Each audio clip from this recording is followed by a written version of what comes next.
ओमफ्राय बे हाथियारखौ लानानै जोङो 1 घन्टाबो माने गसंनानै थानो हायाखै आरो थारमाने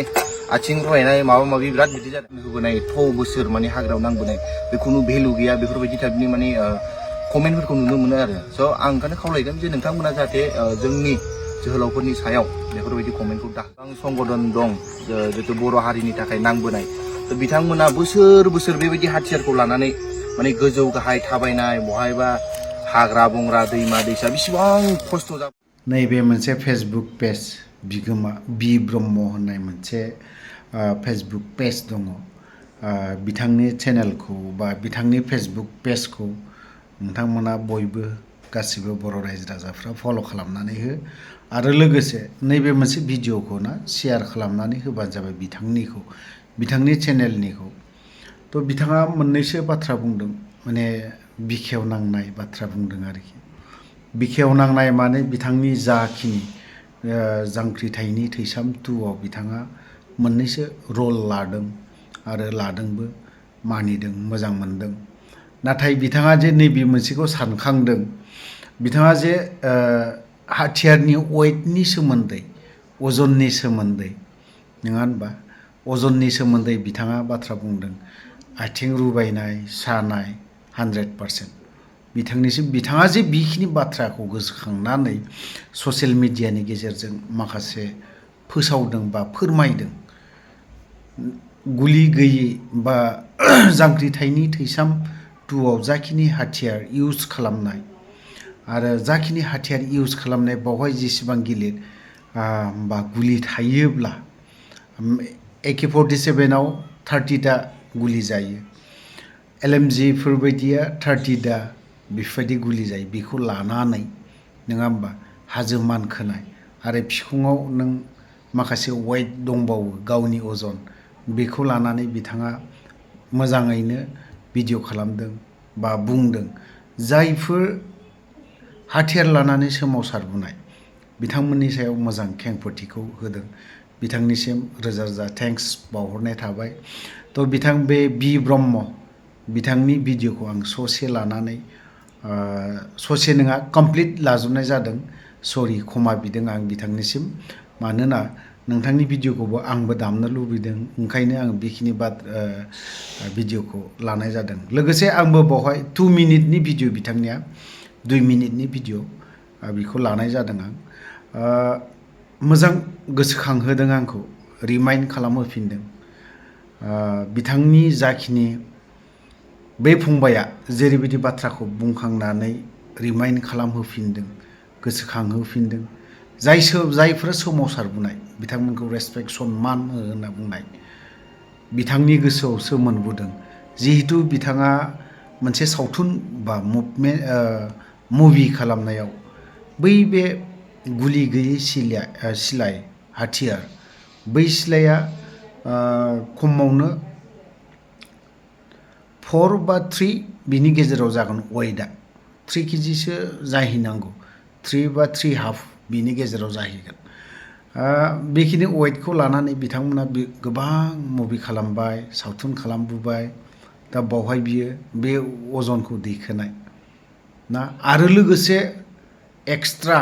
एमिनिशन थाबावगोन होनबा साननानै नायदो बेसेबां जागोन बे फाफ्लिफ्रा गोदोजोबलाङो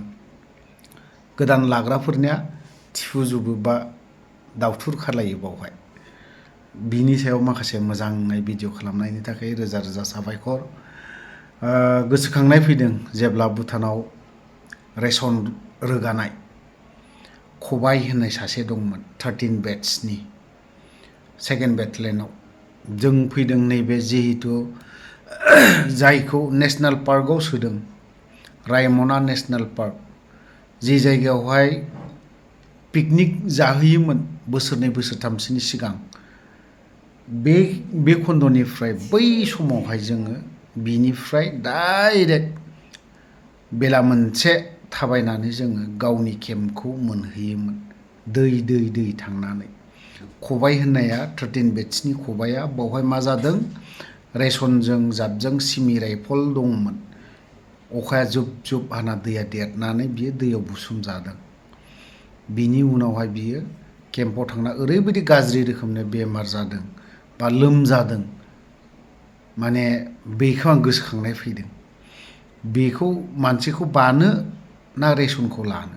रेसनाथ' दै हाबजोबखाबाय जाजाखाला ओंखायनो रेसनखौ जों दैयाव गारहरनो गोनां जादों सिमि राइफलाबो मोनफिनबाय एमिनेशनाबो दङमोन गासैखौबो मोनफिनजोब्बाय माइरंखौल'नो जों लांनो हायासै मानसिखौ बानो ना आर्म्स बानो ना बिखौ बानो ओरैबायदि जादों बे मोनसे जाथायखौ गोसोखांदों मेगन सिगाङावनो जों 10 जन जों एनसि केम्पआव दङमोन 7 जन ओंखारदों हेडक्वार्टारनिफ्राय ओंखारदों माखासे जों जयैनो जेब्ला खबाय बेफोरबायदि जाथाय जादों बे समनिफ्रायनो खबाय होननाया खुगा लोमजाब्ला माने खुगा अरथेजोबो हाथाय अरथेजोबो बेफोरबायदि मोनसे रेगा थालांदों बेखौ गोसोखांदों आं दुखुबो मोनदों खबाया सिबाय बियो डिमापुराव थायोमोन डिमापुरनिफ्राय बोरै बोरै गोमाखो रुंसारि जाबाय आफादाव बि खबाय होननानै बुङोमोन गावनि नामखौ खुनुरोखोम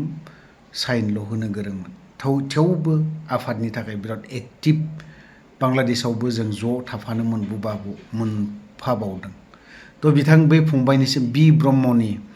फेसबुक पेज बेखौ नोंथांमोना फल' खालामनानै हो माखासे मोजां भिडिअ मोनगोन माखासे मुभिनि थाखाय बा फिल्माव जाखिनि खालामनाय बेखौ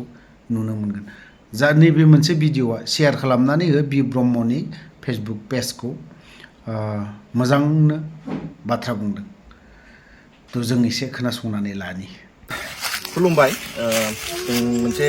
मेसेज आरोना गाज्रिमोन मोजांमोन खोथाया बेनो माने जों दा दंफैयो जांख्रिथायनि थैसाम 2 शुटिंआव ओमफ्राय जों दा नैबे हाथियारखौ लानानै दङ आरोना ओमफ्राय बारा जानाय नङा बियो 5-6 केजिसो जागोन ओमफ्राय बे हाथियारखौ लानानै जोङो 1 घन्टाबो माने गसंनानै थानो हायाखै आरो थारमाने आथिं रुवायनाय माबा माबि बिराद बिदि जादों थ' आङो माने मोनसेल' खोथा बुंनो सानगोन जोंनि जितु बिसिबां संगठन दं जितु बर' हारिनि थाखाय नांबोनाय थ' बिथांमोना बोसोर बोसोर बेबायदि हाथियारखौ लानानै माने गोजौ गाहाय थाबायनाय बहायबा हाग्रा बंग्रा दैमा दैसा बिसिबां खस्थ' जाबोदों थ' ओंखायनो आङो नोंथांमोनखौ खावलायगोन जे जोंनि जितु बिग्रायारि बिथांमोनखौ जाहाथे रेसपेक्ट होयो मानो होननानै बुङोबा जोङो दा ससियेल मिडियायाव जों बहुत नुगासिनो जे जितु एनडिबि बिथांमोन बा संगठननि मानसिफोरखौ माने जों रेसपेक्ट होआ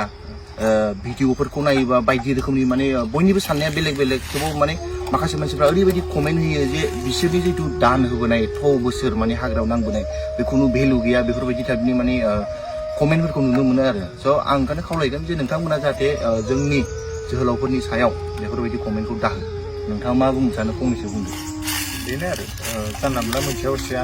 हिस्ट्रिखौ मोनसेया गारा कमेन्ट होनाया गाज्रि ओमफ्राय ओरैनो एनडिबिया 34 इयार्स नाङाखै माबा मोनसे मोन्थायनि थाखायसो नांदोंमोन दा बुंनो थाङोबा जाबायदि जा खारनाव नांदोंमोन बे खारना जाफुङाखै जानांगौ दंमोन माखासे फिसा फिसौ जाबाय बाट दाबो अनेक जाबावनांगौ दं ओंखायनो बिनि सायाव सरकाराबो एसे नोजोर लाखिबा मोजां जागोन आरो